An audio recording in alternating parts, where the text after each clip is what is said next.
3 януари, недели в понеделник. И още веднъж ще си припомним головете на срещата и по-интересните моменти.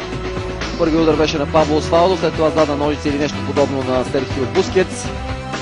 Пропуск на Меси от непосредствена близост, за да се стигне до гола на Педро Родригес в 19-та минута. Барселона не спря играта при паднал футболист на Испаньол, продължиха и отбелязаха.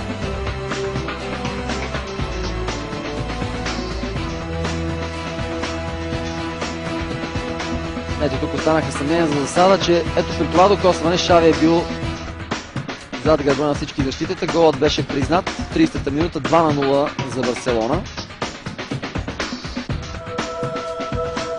След това Меси и Вие имаха шансове. Това беше всичко за първата част. През второто полувреме нещата не се промениха кой знае колко. Отборът на Барселона атакуваше. От изпасяване на Карлос Камени.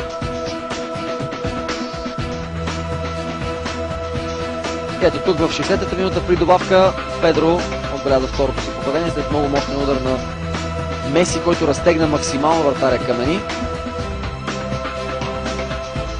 При този резултат дойде и единствения гол за Испаньол.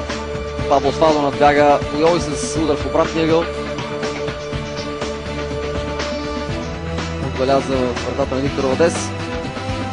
След това Давид Вия, 76-та минута, 1-4, за да дойде и петия гол на Давид Вия в 84-та минута. Испаньол Барселона 1-5. За вас коментира Бойко Серафимов. Останете с TV+, започва матча Реал Сосиедад Валенсия с Даниел Хърлев.